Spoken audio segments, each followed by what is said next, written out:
Welcome to Pathetic, the podcast.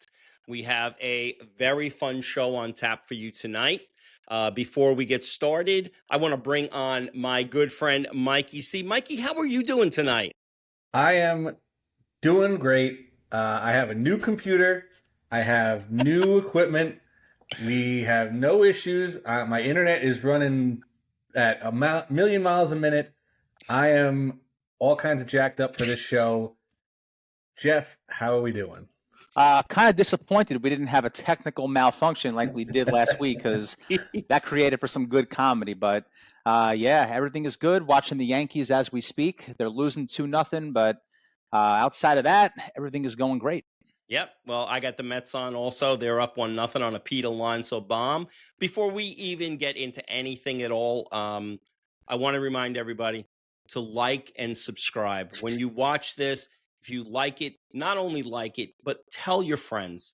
Tell people about the show. Let them check it out. The best way for us to grow this show and to get in the algorithms is for you guys to like it, subscribe. Remember, we're also on Spotify and Apple. If you're driving in your car and you got a 40-minute ride or so, listen to it in the car. I do that, on the way back and forth to the office. It's really awesome. I have a couple of friends that don't watch it on YouTube. They do the audio only. But please like and subscribe. Send us emails. Let us know what you think of what's going on in the show. But I want to start off with something that is, I thought it was a tremendous weekend. I mean, people laugh when I talk. Some people laugh when I talk about watching golf and getting excited. This Masters was really wild, right? Now, Jeff, you're really locked into the Masters. That was one of your top three, right? Yeah, it was one of my top three. I mean, How do you start? Yeah, I mean, listen, it's the aesthetics of the Masters too. There's something about watching it, the optics, the commentators, just the course. There's so much history, and just the tournament I thought was great too. And I'm not even like the biggest Rory fan, but I was happy for him. I'm not going to lie. He was pegged as a choke artist for years, and you can just see the sigh of relief when he sank that birdie putt in the playoff and had his family there, had his wife, his kid. It was just an awesome moment for him. And frankly, whether you like the guy or not, he deserves it. And I don't think it's fair to me personally that, Rory is still getting criticized for not being clutch because he missed the putt on the 18th that, ultimately did lead to the playoff. Like, to me, people are hyper focusing on the negative when they should be looking at the positive. If you watch the whole last round, just rewind back to the 15th hole, the par 5. That second shot where he wrapped it around the trees in front of him, cleared the water by about 4 feet, which landed him on the green with an eagle opportunity. That was one of the most clutch shots I've seen in a long time. Absolutely. And if that shot lands 4 feet shorter, that bounces into the water and his day is done. Yeah. And if it lands 10 feet longer, it probably bounces off the green and has to get up and down for a birdie, right? He landed that shot in the absolute perfect spot to secure the birdie at a minimum, right? And then obviously we all know what happens after that. He misses a pretty easy putt, for a pro. We miss that 10 times out of 10, but these guys make it, right? And it comes down to the playoff. But, think about what's running through Rory's mind when he misses that putt on 18. Like, he's got to be saying, holy, what? Right. Here we go again. Yeah. But instead of letting it affect him, what does he do? He hits a great drive. And then Justin Rose, if you remember, hits a great second shot that put even more pressure on Rory. Yeah. Rory says, hold my beer. Hits an even better second shot to set up the tournament-winning birdie. And then the peanut gallery, is still going to be chirping about how Rory's a choke artist. Like, come on, man. It's ridiculous. But outside of that, I mean, listen, Bryson wasn't very good on Sunday. Rose was good. He just didn't do enough Thursday through Saturday to, capitalize on that final round. He was -7, I think, for the day. I got to go back and look exactly what it was. But that's golf, right? It's a 4-day sample size. And Rory, over the 4 days, he got the job done. But, I just feel like Rory's going to have to beat Jack Nicklaus's record and get 7 Masters titles before people stop labeling him a choke artist. Yeah. But he was great, and I thought the tournament was great. Mike. Yeah, I mean, couple things right off the bat. Number one, all-time best nap of my life at about 3:30 on Sunday afternoon. Jim Nance just lulled me into a nice little coma Oh on the man. couch. It was glorious. I went to bed. I was halfway out of it. Rory bogeyed the hole. Shambo takes the lead. I'm thinking, here we go. And DeChambeau doesn't hit another birdie the rest of the day. And Rory comes back and then falls back and then comes back again. It was a great theater of golf. If you have any sort of liking of the sport, you had to love Sunday because it had everything you'd want. It had unbelievable shots that you and I certainly can't make. And I think that's the one thing I'm taking away from Sunday is it's a totally different sport than the one that you and I played, Ted, on the course. Because I don't think we could hit – you could just let me start from the green, and I don't think I could shoot 11 under at Augusta. It's definitely not the same game by a long shot. I thought, Jeff, I don't know if you agree with me on this one. I thought the turning point of this Masters was end of day 2. Rory finishes and closes out at even par, right? And then comes blasting back on Saturday and shoots like 6 or 7 under. Yep. And where that was an opportunity for the people who say he's a choke artist, that was a great opportunity for him to go right in the tank and say, I'm never going to win this. Yeah. And then when he did miss the putt on 18 on Sunday, another opportunity for him to say, I'm just snake bit. I'm never going to win it. But what he does is he puts everything aside and he puts on, his business hat, and he goes in and he does what he has to do. And I am not a Rory fan. I'm just not. I like DeChambeau. I love the fact that my guy Xander Schauffele was able to climb up to -5 and finish in the top 8. I mean, I was rooting for Xander. I was rooting for Bryson. To me, the highlight of the whole weekend was that, I don't know if you guys saw it, Bob Does Sports did a 3v1 against Bryson and beat him like a few months ago. Oh, really? And Bob said to him when they beat him, he says, now you have to, at the Masters, your first press conference, you have to mention us. And Bryson, I think it was on Tuesday, they asked him something about YouTube golf, and he goes, hey, I'm just following some of the great creators like Bob Does Sports. And Bob Does Sports was like, yeah. And I thought that was I just thought the whole weekend was really good. I was like Mike. I was in and out of it. Jim Nance annoys the hell out of me. Oh, man. He's such a tool bag. He really is. And he hates live golf so much. Like, he was just kissing the boots of Rory the entire time. And, not being like, condescending towards Bryson, but definitely not giving him the same love as he was to Rory, which, listen, I kind of respect that to a degree because he's being loyal. And if you think about what Rory did, like, he could have easily taken, $1 billion to play at Live. Sure. And he's like, no, I'm staying with the PGA. I'm not going to ruin the sport, because Live did ruin the sport to a degree, because now you have these guys separated up until the majors. And to me, like, I used to always watch the regular events. And now I don't even watch them anymore unless I see the leaderboard has like Scheffler, Rory, Xander, guys like Xander, guys I know. But now it just kind of cut it in half. You know what I mean? But listen, at the end of the day, it's funny because you look at like why people don't like Rory. I can understand why, because he's kind of a jerk. If you see him like walking past the fans. I mean, there's kids, man. There's young kids. I understand not wanting to shake people's hands the whole day, but when you see one little kid, one out of like the 6 kids that are there, putting out his hand, can you shake the kid's hand? Right? You see Bryson running down, doing like mosh pits with the crowd. Right. And Rory's just not likable. You know what I mean? And like, like I said in my opening, I'm not even a fan of the guy necessarily, but I'm happy for him because you saw the emotion. After he won, broke down crying. Then you see his kid, you see his wife, you see his speech. Even though I don't hate Rory, right? So I'm just not it was hard, right? Right. So, but it was hard for me to not at least be happy for him. I agree. I do agree Yeah. with that. I mean,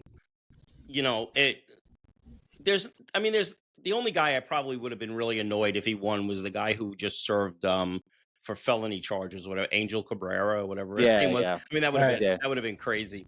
But I agree. I'm not a Rory fan. Happy for him. I'll be definitely rooting against him hard in the other majors that are coming up now that he's got the Masters. I don't really care what he does.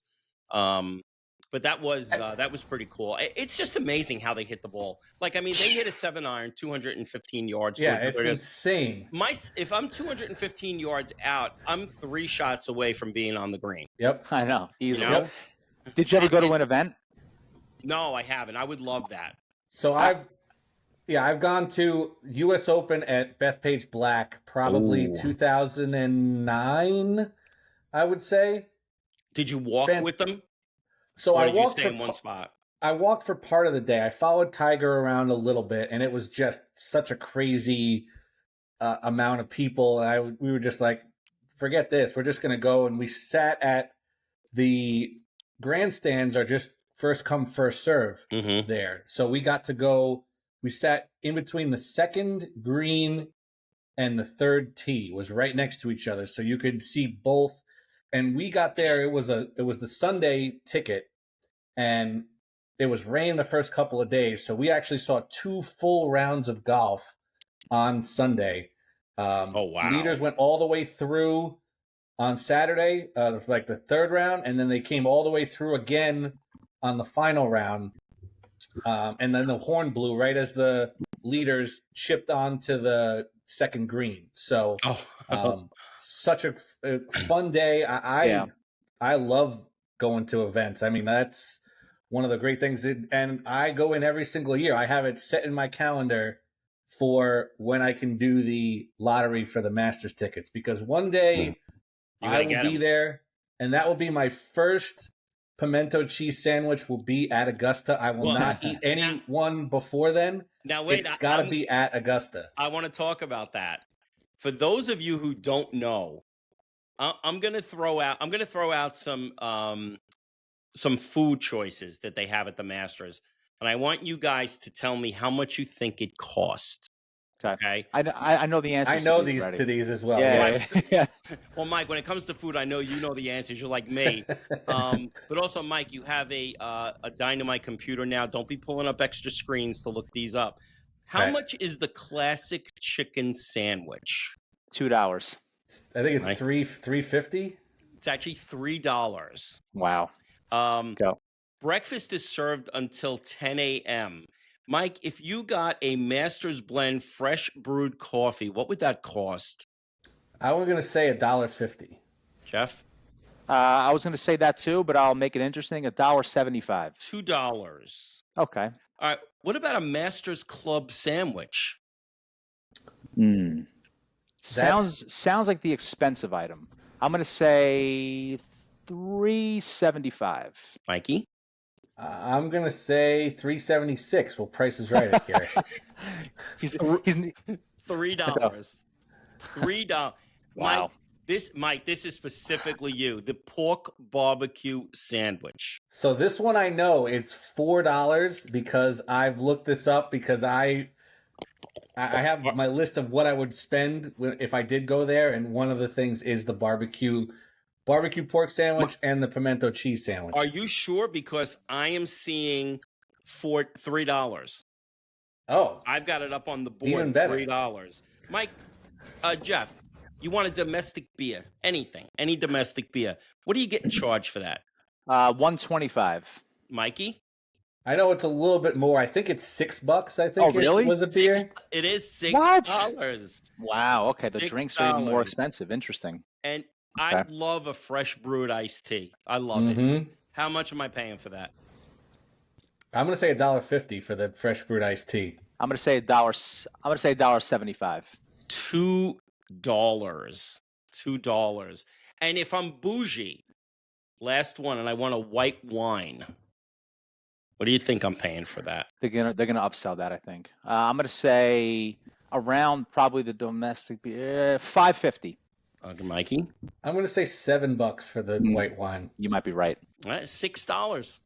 Okay, right down the middle. So, Mike, I have a feeling that if you win the lottery for the Masters and we can all go, we bring $50 with us. The whole weekend we can eat for $50, eat and drink. Oh, 100%. Now, Jeff, you mentioned that you had your little studio set up there. So you had the Yankees. I've got the Mets. I don't know what Mike's got going on down there. He's got there's a lot of activity going on down there, but I'm not sure what he's got. But I think that I know it's, as Mikey actually came up with the name of this, the way too early report card. You guys are the Yankee fans. Mike, what are you thinking about your Yankees right now? So again, way too early to think about. My first real check-in will be at Memorial Day, but Right.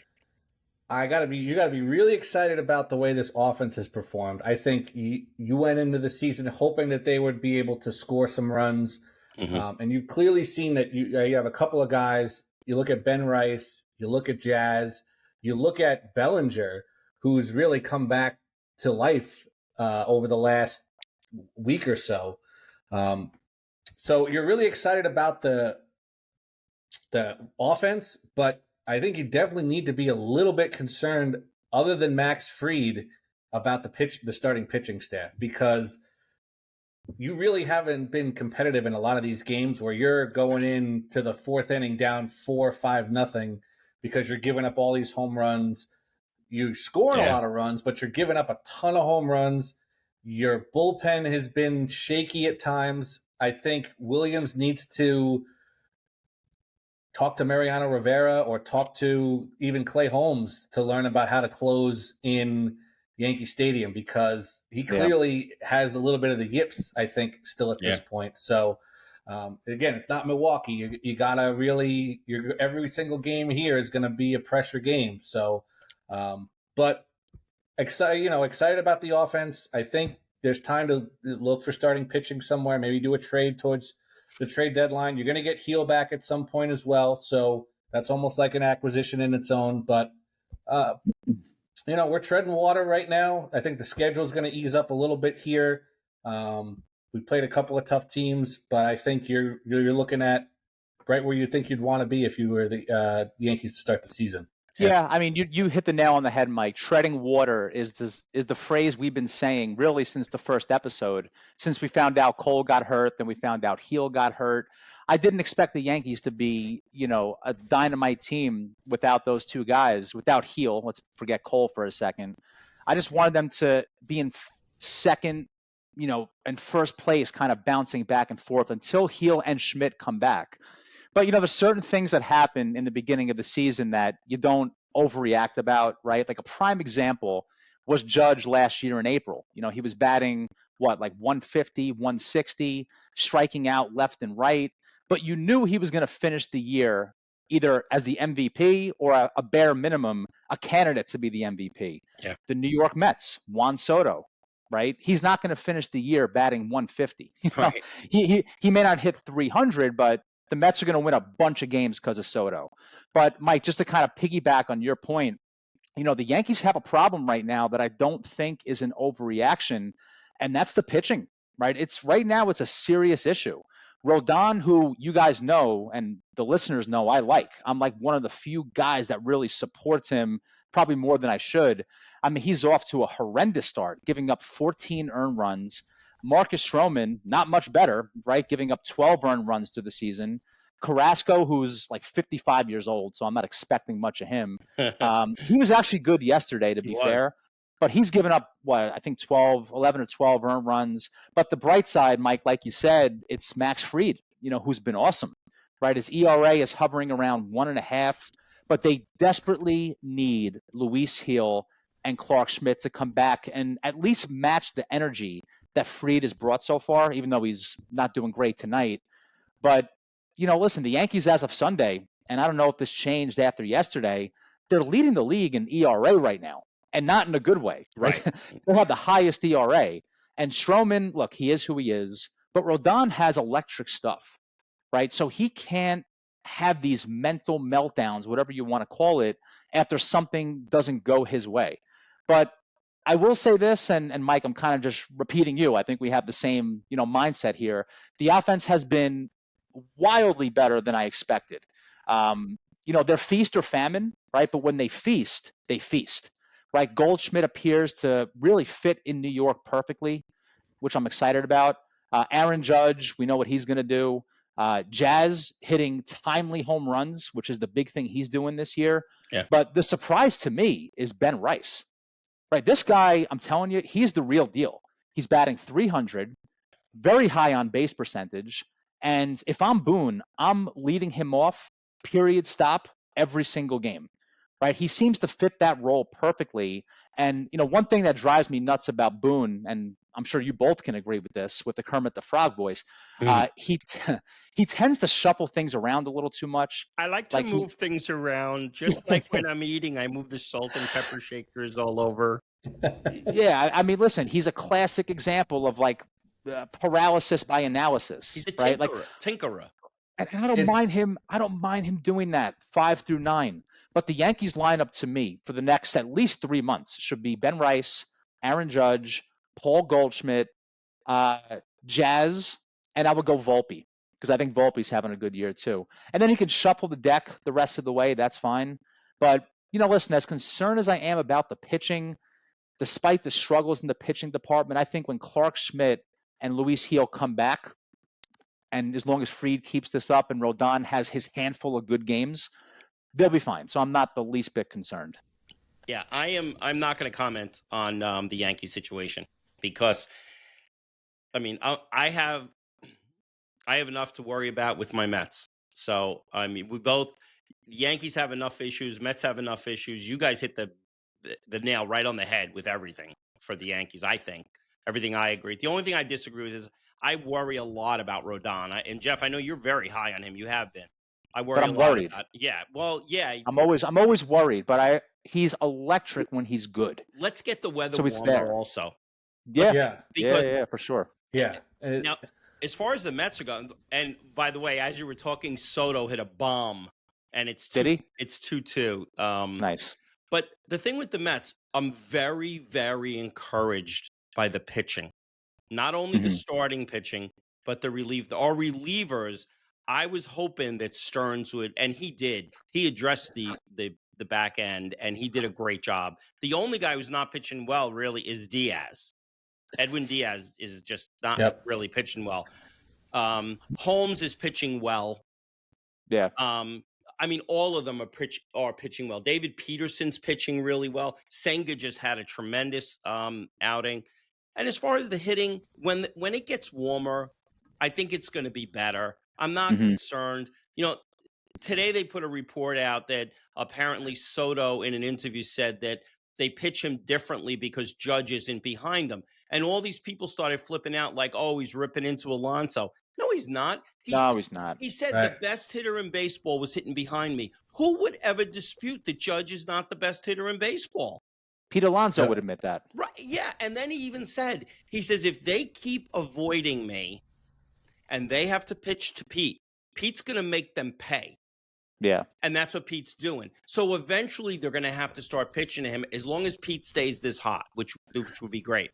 But I'm very happy. I mean, I would love to, I'd love to get off to like I think right now we're 11-5. 11-5. Yep. 11-5. I would love to be. I'd love to be like 17-6, 16-6. That's a great start. It gives you a lot of room in case you crap the bed. Yep. So because you're going to hit that slide where nothing goes right. So of course. That's going to happen. But the Soto thing, I don't know. I mean, that's a huge overreaction that people are even really talking about it. It's not like, first of all, he was asked the question. Right. It's not like he was on the he wasn't on the toilet tweeting it. Right. Okay? This wasn't something he randomly just spoke about. He was asked the question. And I feel like this is going to sound weird, but I think there's some truth here. This language barrier with some of these guys, sometimes you don't portray your true message. You know what I mean? True. So that's definitely part of it. But the thing, just to play devil's advocate, again, I don't think it's a big deal. The thing that you have to realize if you're Juan Soto, and this is really any New York athlete star, is that there's certain ways you have to learn how to answer these kinds of questions. So it doesn't get into the hands of people that want to create this Right. TMZ kind of a Yeah. BS story. So even though to me, again, it's not even remotely close to a big deal, unfortunately, playing the media game in New York is something you have to learn how to master. Like Exactly. Tiki Barber was one of the worst at it, right? He answered every question honestly. He was too honest. He was too good. He was too honest. And like honest. Aaron Judge, I think, does it the best in sports. I mean, there's so many Yeah. times Aaron Judge can lay into guys or whatever, and his answers are no longer than one sentence. Right. Right. But Right. the way Soto maybe should have answered it, and this is just nitpicking, is like, listen, Aaron Judge is a great player. He helped me in many ways with the protection. And if you look at the year Pete's having, listen, I should be doing better. The bottom line is we're winning, and that's all I care about. Boom, Yeah. mic drop, gone. Exactly. But so maybe he made a little bit of a mistake just even getting into the weeds on this. But this will be wrapped up and over in a week. And the guy who asked him the question is a super tool, John Heyman, who is man. He's the mouthpiece for Scott Boras.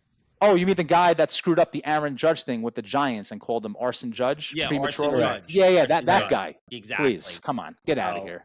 Yeah, that's John really. Heyman. But when it comes to basketball, I'm not a big basketball fan, but the team I do root for is the Nets.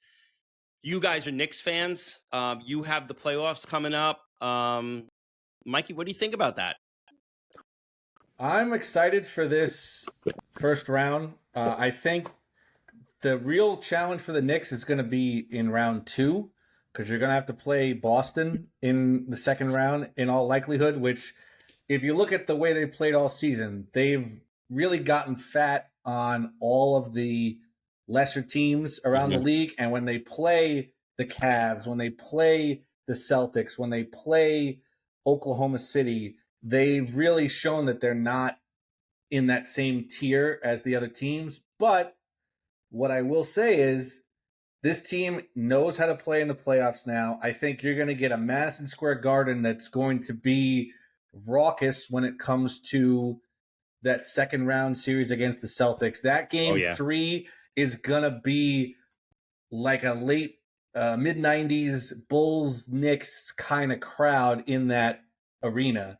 And I think that can help you against a team like Boston, who is not as good as they were last year. Let's be honest. They are not the same juggernaut that they were. I think that there's a possibility that Porzingis is certainly going to be capable of getting hurt at some point. He's not exactly the most durable guy out there, and he really makes a difference for that Celtic team when he's out there. So I don't want to take Detroit too lightly because they have played the Knicks tough in a couple of games this year, but I can't help but look forward to that second series against the Celtics going forward. Yeah, that'll be interesting. That really will be. Yeah, this is the first time we're talking NBA in the 7th episode, and this will probably be the last time. Because I'm kind of with you, Uncle Ted. The NBA is just not the same to me anymore. But with that said, I'll be watching. The Knicks are in it, and I'm definitely in. And I'll tell you guys, back in the day, I was a huge NBA fan. A huge Knicks fan. Yeah. My AOL screen name was NYK Spree 08 for Latrell Sprewell. When I played basketball at St. John Vianney in high school, and I wasn't very good, but I played, I wore the Sprewell shoes. Like, I remember exactly what they looked like. I was a massive basketball fan. But to me, it's just not the same anymore. Long are the days of the Allen Houstons, the Charles Oakleys, the Jordans, obviously, the Iversons. There's a lot of things that turn me off about the NBA, like the flopping, the complaining, all that stuff. But that said, I will be watching the Knicks, and I would say there's definitely some intrigue here because the season, the series, right, was 3-1, Pistons winning. Yeah. What does that mean in the playoffs? Maybe something, maybe nothing. But basketball is a game of matchups over talent, right? So despite the fact that I think we expect the Knicks to probably win. Maybe the Pistons style up, well against the Knicks, and they give them hell. The Pistons are also a young team. They won 14 games last season, and they really have nothing to lose, right? The Knicks have so much to lose here. The pressure may get to them, or they may use it as motivation. So I'm actually expecting this, to be a fun and competitive series. And I think it'll be a fun matchup, watching Cunningham and Jalen Brunson, right? Two of the top point guards in the game. Yep. Statistically, they're pretty damn close. And it's also going to be fun to watch Anthony Towns, or Karl Anthony Towns, in his first playoff appearance. That's right. You got to figure he's going to be motivated to make a statement. So outside of I guess you could say the diminishing of my overall NBA fandom, if it's the Knicks and I'm watching them, I'll be excited. I'll be rooting for them. What I hate about the NBA? The fake Hollywood celebrity fans. Oh, that yeah. all of a sudden become these massive fans with their $10,000 seats. Yeah. That is like a pet peeve of mine, actually. But you saved it. But I'm excited, man. Yeah, I'm excited though, man. I mean, it'll be a fun series, and well, listen, see what happens. You know what I'm gonna say?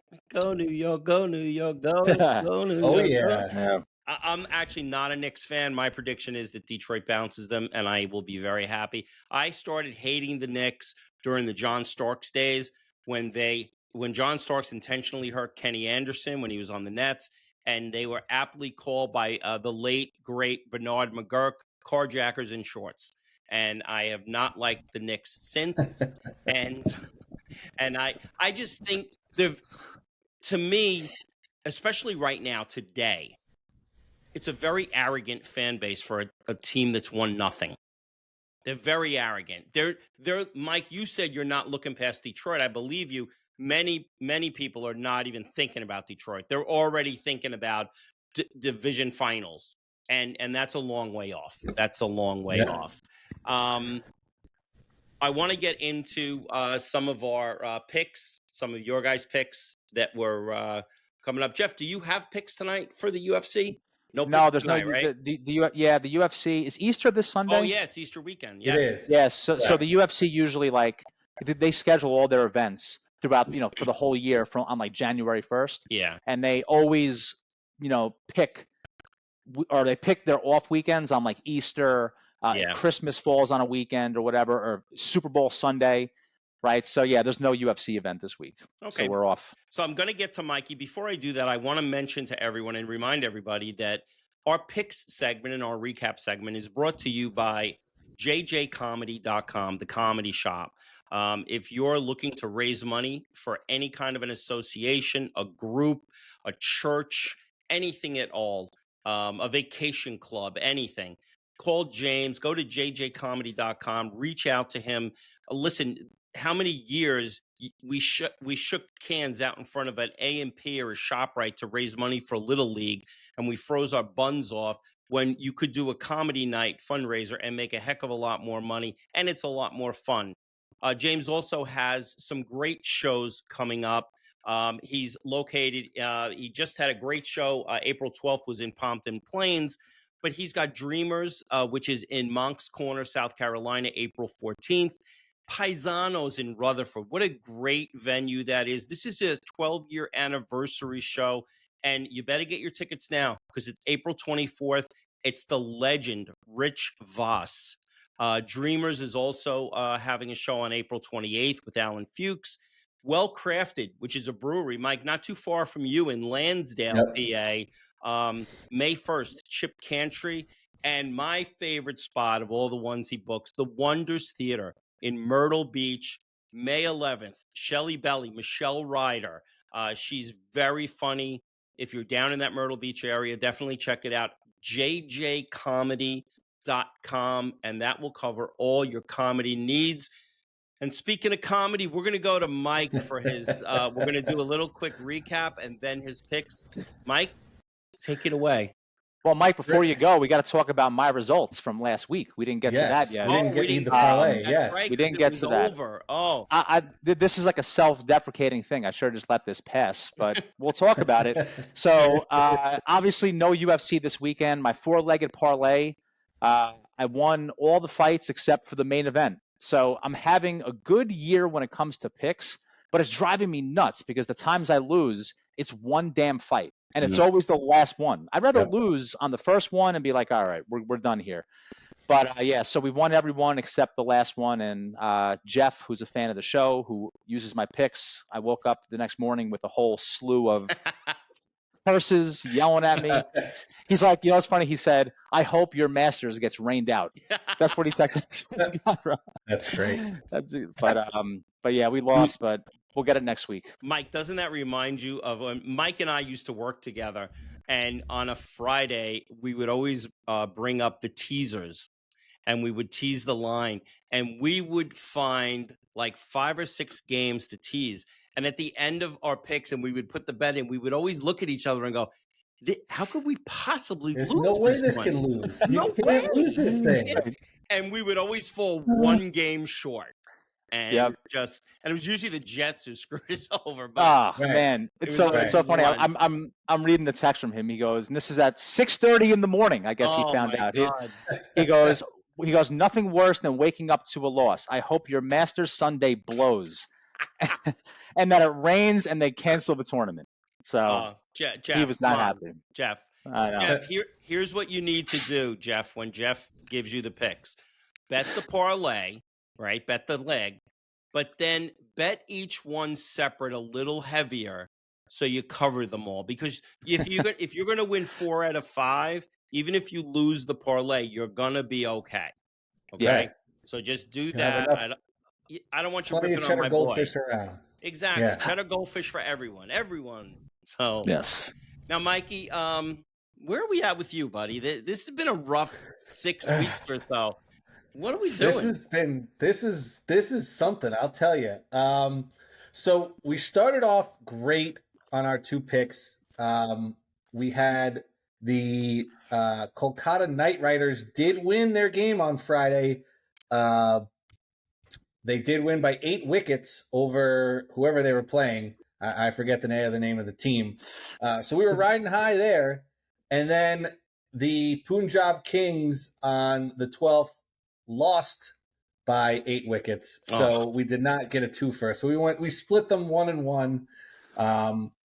When it comes to the Masters picks, Freddie Couples had an amazing Thursday. Yeah, 2 hole outs that were just amazing. I'm thinking he's making the cut, and I'm watching him hit the ball on Friday, and you just saw him just run out of steam at that point, where he was just hitting, couldn't get it where it needs to be. Was his putter went away from him at the end of the day, and he did not make the cut. Unfortunately, he missed by two strokes. And then my pick for Minwoo Lee, I said top 50, right? Not top 5. Top 50. Yeah, no, right. Top no, 5. We're top 5. I said top 5, but he finished in 50th because on the last day he the last 2 days, once he made the cut, he was 1 under and kind of in the middle of things, and then just had a 3 over in Saturday and another 2 over on Sunday. So he ended up finishing 50th. I bet him top 10, Mike. I did. I listened to you. Yeah. Unfortunately, that was not there, but my boy Max Homa did play very well. I'm excited for him. He finished top 15, so he gets to come back next year. He's had a rough year all the way around, so happy for him to see him there. So let's get to this week's picks. We are going well off the beaten path because... Oh, you mean we haven't done that yet? I know we haven't done that, but this is... This is well off. I couldn't even find this on DraftKings. I had to go to like some European odds site to find odds on these games. So we're going to European floorball. So if you're not sure what floorball is, it is essentially floor hockey like you played in gym class all those years without any of the stick checking and without any of the body checking that you used to do in your gym class when you used to run kids over and slam your stick into everybody's shins. You know, you would have black and blues all the way up and down your shins for 2 weeks after that week of floor hockey in there. But so we're going to have a 2-fer for the people as well. We're going to go to Finland because right now it's playoff time in floorball. This is throw the records out at this point. Throw them out. So we're in the Finnish league. We're going to take the Oilers over the Indians straight up to win. I think it's even money. Mike, what town are the Oilers from? Do you know, Mike? I'm not sure. They're somewhere in Finland. I'm not 100% sure as to where they are. Houston. Yeah, Edmonton, maybe. I don't know. But so we'll take that. We'll take them. I believe that game is either today or tomorrow. So we'll take them, and then we'll go over to Switzerland because they're also having playoffs there in Switzerland. We're going to take Langnau over Koniz. I believe those are two towns in Switzerland. The Langnau is even money. The Oilers are minus 120. So two favorites. I'm going to try to get us a double win at some point here. So I'm going to try to go with some chalk to at least get us a W so we can go into one of these pick segments where I'm ahead of the game here. So those are my two picks this week. Enjoy. Think about your days playing gym floorball or floor hockey and have some fun with these games. Jeff, he said that he had to go to a European betting site to find the odds on this. How funny would it be if one of these nights we're watching Mike and you just see a couple of guys, like FBI guys in suits, come behind him and grab him and pull him away? Listen, it's so undercover making these bets. I don't think anybody would even know. I think Mike's got to be the only one even talking about these games, which is oddly genius. I hope we get some fans in Finland and Sweden watching this, saying, "Oh, you see, they're into the floorball." Yes. Yeah. Imagine Mike goes to one of the European sites to place a bet. It turns out to be like $400,000 when he thought it was like 400 or something. Right. Yeah. The exchange rate, the Swiss franc, is doing really well right now. So I don't know how that's going to do. Well, that comes to the end of our show. I hope you enjoyed it. Listen, we want everyone, if you celebrate Easter, we want you to enjoy Easter this coming weekend. If you're Jewish and you celebrate Passover, I hope it was an awesome Passover for you also. Whatever, if this is your time of year, I know the Coptic or the Orthodox will celebrate Easter a week after the regular Christian Easter, so enjoy that. We will be back next week again. We might have a surprise for you during the week too, something just to pop up. But guys, thanks for coming on again, and it's been pathetic. Have a good night. Yeah. Like and subscribe. Don't forget. That's it.